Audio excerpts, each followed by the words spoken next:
Okay, hello.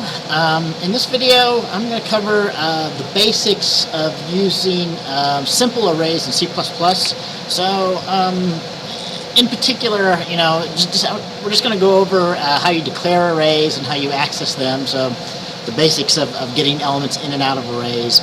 Look at how you process arrays, so using loops or iteration to initialize them, print their values, that kind of stuff. And then we're going to look at using arrays, passing arrays as parameters into functions. So you need this for the first programming assignment for my class that these videos are for. And finally, I mentioned a quick thing or two about using arrays of characters. So the old style way that string processing was done in C++. Okay? So as usual, I have a file of examples for everything I'm going to talk about here. I'll post it with the video. So let's get started here. We'll go back down to main. So declaring arrays.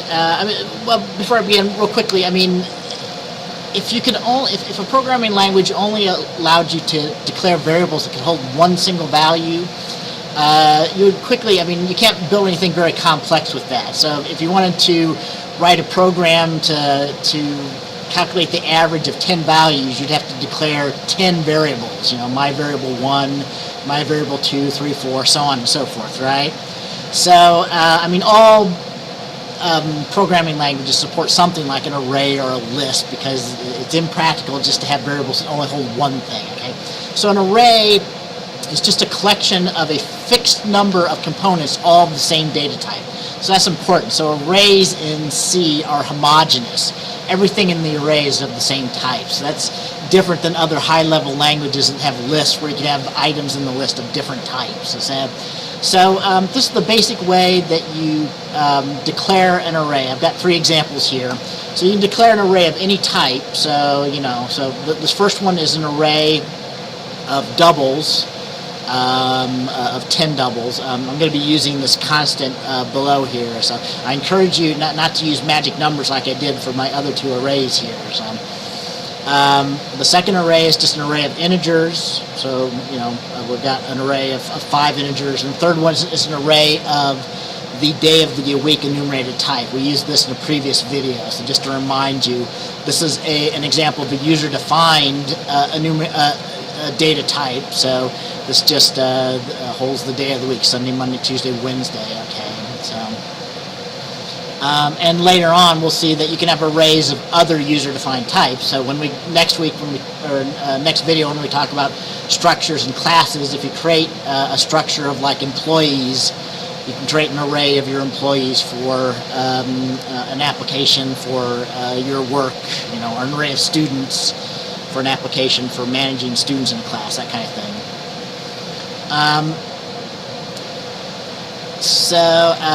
The first thing to know is how do we access the elements in the array. So I'll use my integers first. So in C++ and C, arrays are what are known as zero indexed. Okay, so the first item in the array is indexed at index 0. And then the last item in the array so if I have an array like my integers of size 5, the valid indexes are 0, 1, 2, 3, and 4. So there's 5 items in the array, but the index only goes up to the size minus 1, okay? So the first item is at index 0, and the last item is at index 5 minus 1. So if I want to put an item at the first element in my integers, I use these square braces. So my integers index 0, and I assign it a value. This is how you write a value into an array, okay? And if I want to access the last item in the array, I have to know how big the array is to access the last item. So if the array is of size 5, the last item is going to be at index 4, and here I assign 33 into the index 4. As I showed here, arrays can be of any type, including user-defined types. So my days of the week array is an array of size 42, so I can assign a day of the week to any value in my days of the week. Okay. So let me skip over this. I'll come back to this. So let me just show then, if you want to read the values back out of the array, then you can use pretty much the same syntax. Okay, sticking with my integers, if I want to access the first value from my integers, again, I just use my integer 0, and that will read it back out. And in this case, it'll read it for output to the cout stream, to the standard output stream. So let me build here real quick and run so we can show the output of this, where we're accessing the first item and the last item again for the array here. Oh, nothing changed, and so let me go ahead and run that in the debugger. So we should see here, if we look up to the very beginning, that we're getting the first value is indeed 22, and the last value is 33, as we did in fact initialize the first value to 22 and the last value to 33 here. Okay? So, and then if we look at here, we're accessing the other array. I've also got the function that converted the enumerated type into a string. So if we access the 33rd value, the value at index 33 in the my days of the week array, we should see that is in fact Monday. Okay. Okay. So one thing, our textbook talks about it, but make certain that you're very careful about accessing arrays beyond the end of the array. Okay. So this is the most common reason why you'll get access violations or bounds errors, or just get segmentation faults occurring in your programs, in your C or C++ programs. So here's an example. So the big problem is that if you access just a little bit beyond the array, usually the program won't crash. Okay, so I expect my program won't crash in this case. So notice my integers again is only of size 5, so that means that the valid indexes are from 0 up to 4. So if I assign a value 42 into index 5, that's not really a valid location for my array. That's beyond the end of the bounds of my array. Okay, but you'll see, and if we access the value at index 5, you'll see that things seem to work. Probably, I haven't tried this yet. So let's compile that. Stop the debugger.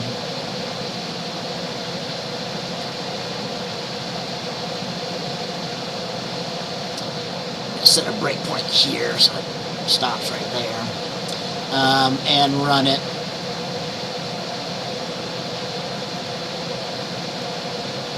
So you see this, we stopped right after the end of this, and it looks like it worked fine. Okay, but in actuality it didn't work fine. We're actually writing 42 not into my integers, but into whatever is in memory at the location after my integers. Okay, so here, this is actually the worst case that can happen. My program doesn't crash, but I've written a random value into somewhere that I'm not expecting. So could possibly cause my program to not work correctly. And these kinds of bugs can be very hard to track down. Okay. So actually, the best case scenario is if you do something like this.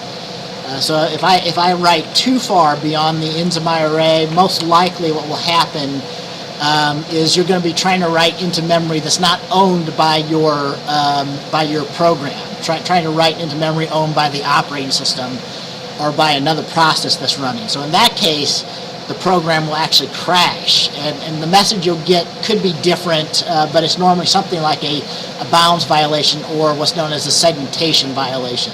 So let's try that. So let's stop the debugger, rebuild. And run. And we're done building here. So you see it does succeed. So your compiler can't detect when you're doing things like that, when you're going beyond the ends of the array. But notice we had a crash here. So if we look at that, on my Visual Studio, we get an unhandled exception, an access violation exception. So again, I mean, we're trying to access memory that's not owned by us. Okay, so it's a very common problem, but usually it's not that you're doing something so obviously wrong. Usually you're doing something that's going beyond the end of the array in a loop or something, and you're not realizing it. So let me comment that back out again and continue on. But in this class, you're going to need to be doing a lot of stuff with memory. So learning to deal with memory violations or access violations like that is it's necessary. You have to learn to do that in C in order to write good data structure. So all right. So let me stop and rebuild that.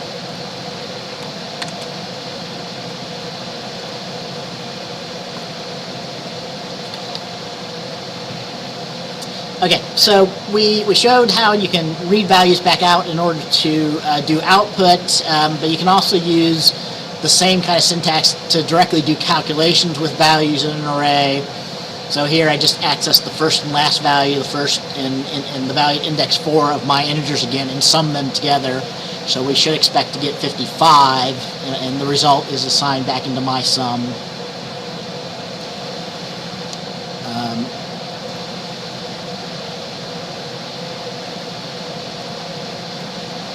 So yeah, in fact, so we do get 55 for the sum there.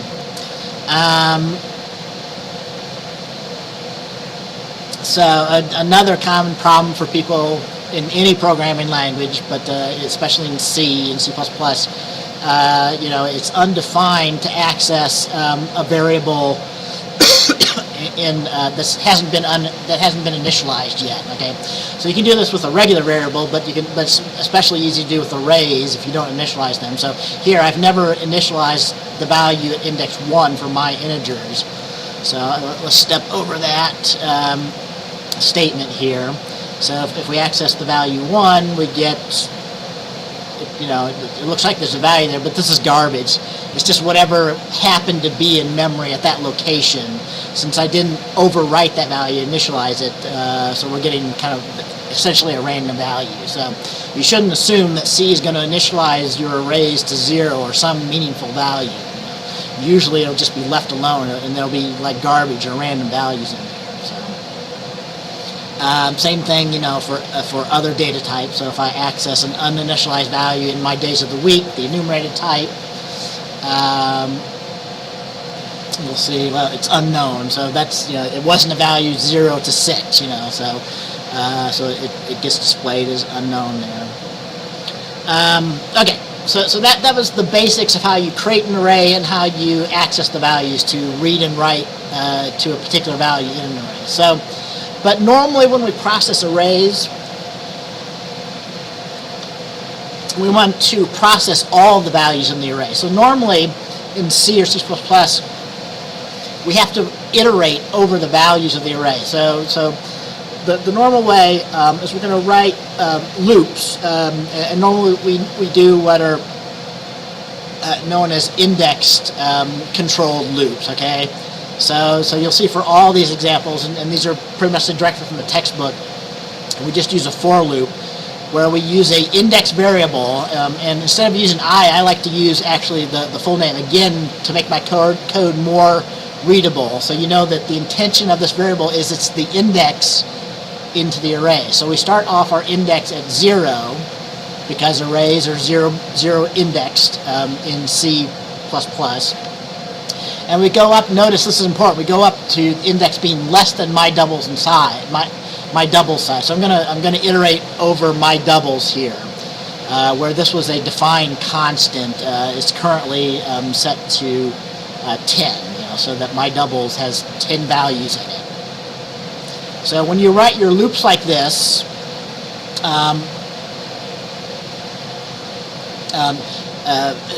the values will be incremented 0, 1, 2, 3 up to but not including 10. So it'll stop when index is 9. It'll execute this statement for when index is 9, but then when index gets incremented to 10, we'll be done with the loop, and we won't access the value 10, which is beyond the bounds of my array. Okay, so let's set another breakpoint. So the effect of this is I'm going to initialize all the values in my doubles to this complex statement here. Okay, and we're not going to print anything out. So let me just continue to the next breakpoint past that point. Okay, so here after that we've initialized all the values in my doubles, the 10 values. We should be able to see the values here. Here I'll show some more of using the debugger. So we should be able to see my doubles in locals here. So if you look at the local variables, here's my doubles, and here's the values in my doubles. So the first value was 10 because we took 15, but we took 0 minus 5, so negative 5 squared, that was 25. So 15 minus 25 gives negative 10, and we take the absolute value. So we had 10, okay? And the rest of these for my 10 values in my doubles. So the next example here, we're going to output the values. So again, we're accessing all the values to display them on the cout standard output. So let's set my breakpoint there and continue past that. So then you should see all these same 10 values, 10, 1, 6, 11, and so on, output here for my doubles, right? This, you need to do something like this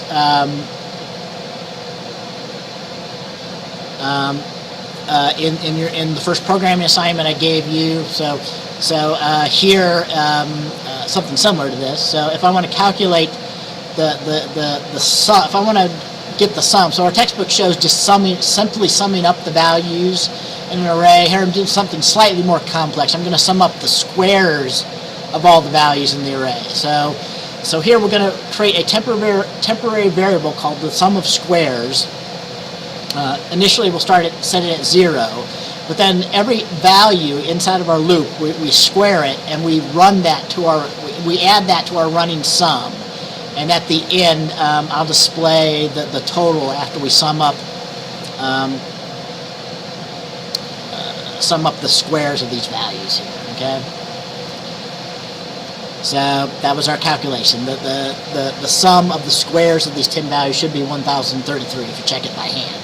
Square each of these values and sum those up. You get 1033. And then one final example. So if you need to search in an array, again, typically you'll want to use a loop. So for example, a typical task you might need to do is find the maximum value in an array. So here, this is one way you can do it. There's multiple ways, but we can start off by assuming that the largest value we've seen so far is the value at index 0, and then we're going to compare the largest value we've seen so far to the values in the index starting at 1. So notice, unlike before starting at 0, we start at 1 because we're going to compare the value that we've seen, the maximum we've seen so far at max index, which is initially 0, to the value at the current index. Anytime we find a value that's bigger, we remember that instead as the largest one we've seen so far, okay? So if you don't quite follow what I'm saying there, you should step through this and try it yourself. But if we look back through the array, the largest value is 15 at index 5. So if we coded this correctly, and we continue past that point, we should see that the largest value in my doubles is at index 5 with a value of 15. All right. So let me go back to this a quick note about using this defined constant, this named constant called my double size. Let me stop the debugger here.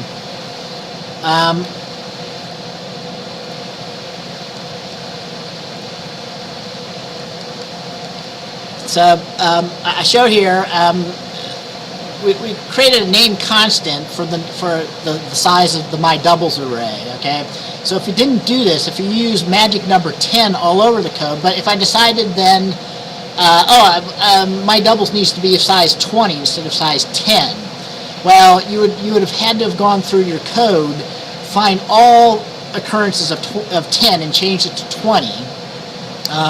And that's very error prone for two reasons. Maybe 20 is being used by other arrays for their size, so then you have to only change the values of the magic number for the my doubles, and the other of those you might not have found all of those. So if some places I didn't find it and I was still using 10 instead of 20, I would have bugs in my code. Okay, so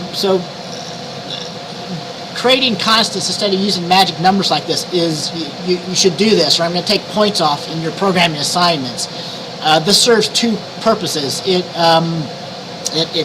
reduces bugs in your code if you have to change the size, and it makes your code more readable. So now I explicitly see, like in all my loops, that I'm looping up to my double size, whatever it currently is. So now that I've changed my double size to be 20, as you can see, if we rebuild and rerun, it should do all these things exactly correctly, but using an array of 20 doubles instead of an array of 10 doubles now.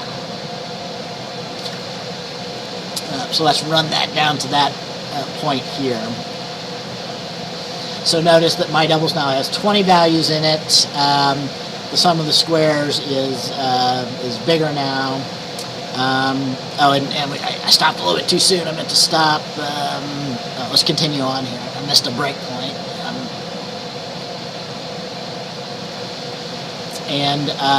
When we find the maximum value, looking through all these, the maximum value occurred at index 19 with a value of 181.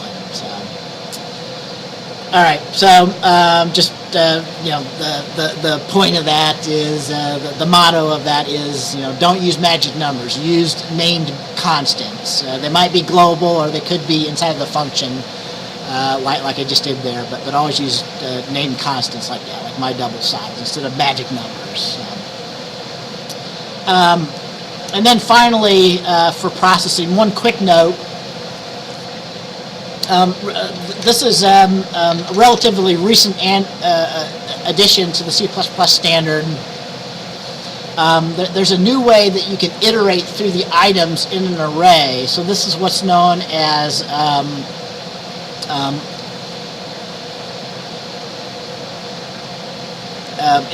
a range-based iteration. So we'll be using this when we talk about the standard template library and iterating over containers and that as well, okay? So the way you read this is I want to iterate over all of the values in my doubles, so this array of my doubles, and then every time through this loop. So notice this is actually a reference variable, so a double is a reference variable. So the first time through the loop, a double is going to be referencing, or it's going to be pointing to basically the item at index 0 in my doubles. And then the second time through the loop, it'll point to the item at index 1 and so on, okay? So, I mean, if you need the index number, then it's probably simpler to use the explicit indexed looping like we were doing. But here, if you just need to do something with the value, like in this case, just accessing the value, this is actually cleaner, and this is the way that high-level languages allow you to iterate over lists and things like that. So this makes C++ much more like Java or Python in terms of iterating over a container or a list. So yeah, if we continue on past that code and run it, you'll see it accesses the same 20 values now in my doubles and just displays them by doing this range-based iteration. So, and this is also not, you don't have to know the size of the list to do this. It figures out the size for you and correctly only iterates over the value. So this is safer. You're less prone to go past the end of your array using this range-based iteration. So, all right. So the next thing I want to talk about, kind of review, is passing arrays to functions. Okay, so in your first programming assignment for this class, you have to do something like this. So real quickly, I wrote a couple of functions with some examples of this. So if you wanted to initialize an array of doubles, we might write a function to do that. Okay, so and I encourage you, when you write functions like this where you're passing an array in, do it like this. Always pass in the array, and always pass in as a parameter the size of the array, the number of values in the array. So let's look at the initialize array of doubles function here up at the top. So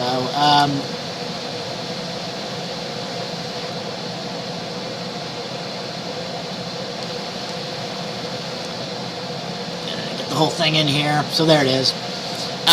So this function actually takes 3 parameters, although the third parameter is a default parameter. Didn't talk about those last time when we talked about functions, but here's an example of using a default parameter. So we pass in a simple integer, which is the number of items in the array that you want to initialize, and then we pass in the array as the second part. So this specifies that I'm passing in not a simple double, but an array of doubles. Okay, so a collection of doubles. So notice you don't have to specify the size of the array. And we use this third parameter, the default. So the default behavior of this initialized array of doubles is to initialize all the values to 0. But if you want to, you can pass in a third parameter to have it initialize it to something else. Okay. So let's go back down here. So let's step over that. So the result of that. So remember that my doubles had non-zero values in there. So if we call it with only 2 parameters, it should initialize all the values in my doubles to 0 now. And then here's another function to display the values in an array. So another function that takes an array as input. Let's go back up and look at that one real quickly. So right after initialize, there's display. It's pretty similar, but instead of initializing the values, we display the values on standard output. Okay, so there's no third parameter this time, but mostly the same as the previous function. Although one other thing to note here, so in this case, this function doesn't actually modify the values of the array. Okay, so if you write a function that takes an array as input and it doesn't modify the values, you should declare that the array is constant. So that means that whatever the values are when we come into the array, they'll be the same when we return. We won't change those values. We'll only read the values out and do something with them. Okay. So, and that reminds me, I forgot to mention, so by default in C, C++, when you pass an array to a function, the values are passed by reference instead of being passed by value. That's because if you had an array like of 1,000 or 1,000,000 values, if you passed it by reference, you'd have to copy all those 1,000,000 values first to pass it by value. Okay. So that would be too expensive. So by default, the way values are passed is by reference when you pass an array to a function. So that you don't do that kind. You're just passing the base address of the array to the function. Okay, and that means though that if you modify the array that's passed in as a parameter to a function, it actually changes the array in the caller, the values in the array in the caller when you return from the function. So that's why this initialize array works. And so if we step over here, we initialize my doubles to all zeros. So if we look at the result from displaying our array, so we see in fact, indeed, all 20 values are now 0 in my doubles array. Right? So another reason why you should always use this way of passing in arrays, but passing in both the size of the array as well as the array, is it makes the function self-contained and it makes them more flexible. So if I wanted to only initialize the first 5 values of my doubles to a different value, 42.42, I could call initialize array of doubles again and then display it. And there you go. So only the first 5 values, the values in index 0 to 4, were initialized to 42.42 by calling it like this, giving the size as 5 and giving our initializer the value that we want to initialize to 42.42.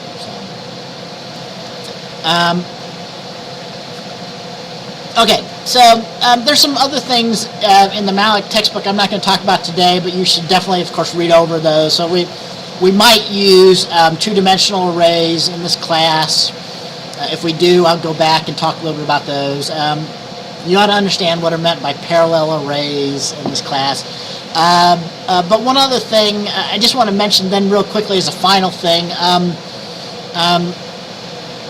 the use of character arrays, so arrays of characters in C and C++, okay? So it used to be that there was no string data type before objects and classes were introduced to the C++ language. So if we wanted to do processing of strings, or processing of textual data, you had to use that. You had to do that by declaring arrays of characters and processing the arrays of characters. But so these are known by various names. But I will probably always refer to these as old C style character arrays, or old C style string processing. If we do things like this, you shouldn't. I mean, if you have a choice, you should use the new string data type. So you shouldn't, because it's much more powerful than old C-style character arrays. But you'll see code that still uses these. So these are just regular characters, arrays of characters, like arrays of integers or arrays of doubles, like we were just using. So if I wanted to, I can initialize if I need to initialize my character array to hold the values DEREK, I could do that, but this would be kind of tedious. So initialize the first character to be D, initialize the second character to be E, and so on. So I didn't show this before, but I could use the statement declaration initializer for arrays, initialize all the values that I wanted to. So this actually only initializes the first 6 values of my character array to hold the characters DEREK and the null terminator. Okay, so the way that string processing was done in using for old style C arrays, instead of passing the size to the functions of your C array, we would always put this null character at the end. So in that way, we don't have to pass in that I have 5 characters in my array. We can just, like if I wanted to call the function that would change this all to uppercase, or call the function that would count the length of this string, I could just pass in my name, this array, and it would just count these up, or uppercase all these, until it found the null character. So that's the way all of the functions in the C string library. So if you want to use the old C string functions, you have to include C string like that, and that has things like length and uppercase and lowercase and things like that. So I don't know why it's complaining, but I'm not going to show that, so you can look at the textbook if you're doing that.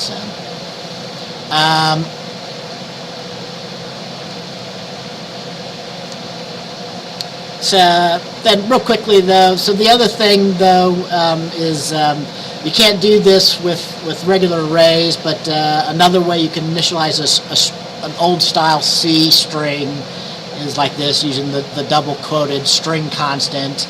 So this will put the null character in there for you, even though you don't see it, so it'll put a null character on the end. You can send old style C strings like this to cout. It knows how to handle them. So